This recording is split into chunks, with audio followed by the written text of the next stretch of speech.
Bonjour à tous et bienvenue. Enfin, après des mois de dur labeur, la publication dans les colonnes de The Guardian d'une enquête autour de Dadou Jambar, le président de la Fédération haïtienne de football, accusé d'abus sexuels sur diverses joueuses, parfois mineures. Alors c'est un travail de longue haleine que j'ai mené avec le journaliste italien Alex Sismic et Ed Aarons du Guardian.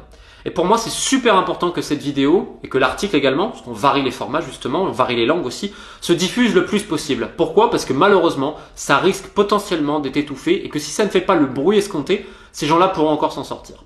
Alors The Guardian, évidemment, pour ceux qui se souviennent, c'est eux qui avaient sorti l'affaire autour de l'ancien président de la fédération afghane de football, qui abusait également sexuellement de ses joueuses, et au final, ce monsieur n'est plus là. Évidemment, pour Haïti, on va essayer d'aller plus loin parce que c'est le début d'une longue bataille, d'un long combat. Aujourd'hui, j'espère que des associations, des ONG et plein d'autres personnes diront stop et vont pouvoir agir pour les victimes et leurs familles. Je vais rappeler un petit peu les faits. Donc, la plupart des viols surgissent dans le centre FIFA Goal de la Croix des Bouquets, donc à côté, pas très loin, de Port-au-Prince, la capitale de Haïti. Ce centre FIFA Goal a été formé et financé par la FIFA afin justement de doter Haïti de structures de formation afin d'aider les jeunes garçons et les jeunes filles à devenir des joueurs professionnels. Alors je vais taire ici et là les divers abus, les divers détournements d'argent, on parle de centaines et des centaines de milliers d'euros, et le fait que les gamins et les gamines dorment à 10 par chambre dans 100 draps, visiblement les draps coûtent très cher en Haïti, et qui mangent une nourriture absolument infâme et boivent de l'eau presque croupie, c'est-à-dire que l'eau et la nourriture que les joueuses et les joueurs boivent, les gamins, vous rassure, les patrons de la fédération, ils boivent pas la même eau, ils mangent pas la même nourriture. On peut aussi s'interroger sur le fait que les gamins n'ont pas de suivi médicaux, mais que les présidents, les dirigeants de la Fédé, eux, en ont un. Bon, ça doit être un heureux hasard, encore une fois. Bref, je vais pas parler de ça, je vais surtout parler du fait qu'il y a des viols dans ce centre. Il y a énormément de viols, parce qu'il y a une personne, en l'occurrence, celle qui réveille et qui va coucher les joueuses, notamment, des fois va les voir. On parle de joueuses qui viennent très pauvres, parce que l'histoire du football haïtien, c'est l'histoire d'un pays qui est pauvre aussi. C'est-à-dire que beaucoup sont aussi orphelines ou orphelins. Parce que je vous rassure qu'il y a aussi des viols sur des jeunes garçons, mais on aura le temps d'y revenir aussi plus tard. Et donc, en fait, ces gamines-là, ça leur donne un toit, et même si c'est pas génial, c'est toujours mieux que la rue. Donc quand on te dit ça peut être dur pour toi, peut-être que tu ne vas pas être gardé, mais je peux t'arranger un rendez-vous avec le président, sois gentil, ça veut dire quoi?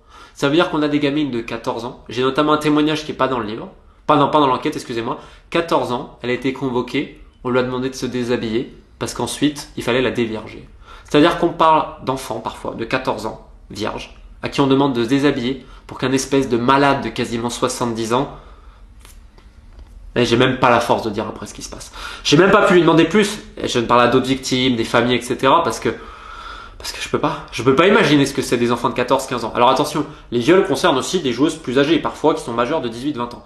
Tu en as certaines qui ont dû avorter, tandis que d'autres à 16-17 ans ont été enceintes. Elles n'ont pas avorté, sauf qu'une femme enceinte, évidemment, elle peut plus jouer au foot, donc on la dégage.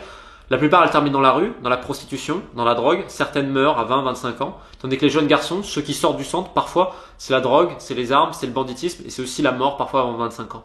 C'est pas un centre de football, c'est un centre de la mort, le centre FIFA Goal de la Croix des Bouquets. Et c'est d'ailleurs marrant parce que toujours Dadou, donc le président de la fédération haïtienne, nous dit les étrangers sont les bienvenus, etc.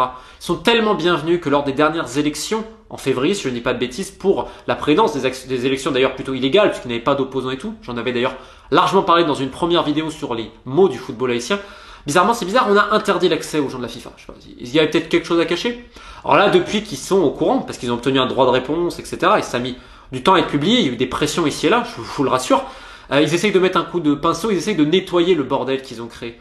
Mais tu pourras jamais réparer le fait qu'il y a plus de centaines de victimes. On parle de centaines de victimes et plein d'autres choses. Il y a d'autres crimes, d'autres choses absolument abominables qui dépassent évidemment le crime sexuel qui seront expliqués bientôt. C'est que le début des hostilités. Un grand merci au peuple haïtien, un grand merci aux victimes, aux familles pour leur confiance, parce que ça n'a pas été facile, vous vous doutez bien. Moi, je vais essayer d'aller le plus loin possible, sachant que je n'ai aucune confiance dans la FIFA qui n'a dit absolument rien.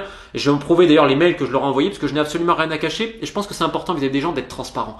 Quand la FIFA m'a officiellement demandé de l'aide pour cette affaire, de l'aide, parce que j'avais alerté la FIFPro, syndicat mondial des joueurs, à travers quelques amis, j'avais monté les dossiers des victimes, etc. La FIFPro redonne la patate chaude à la FIFA, parce que visiblement, on se chie bien dessus, parce que violer des Haïtiennes, des Sierra-Léonaises ou des Gabonaises, visiblement, ça importe pas grand monde après tout.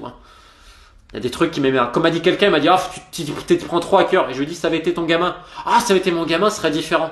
Mais à quel moment l'être humain est descendu aussi bas pour dire en gros c'est mon gamin, ça importe, mais c'est le gamin du voisin qui se fasse enculer, c'est pas grave, à 13-14 ans? Mais à quel moment on est tombé aussi bas pour toujours fermer les yeux parce qu'on dit j'ai peur, j'ai peur? On va avoir peur jusqu'à où?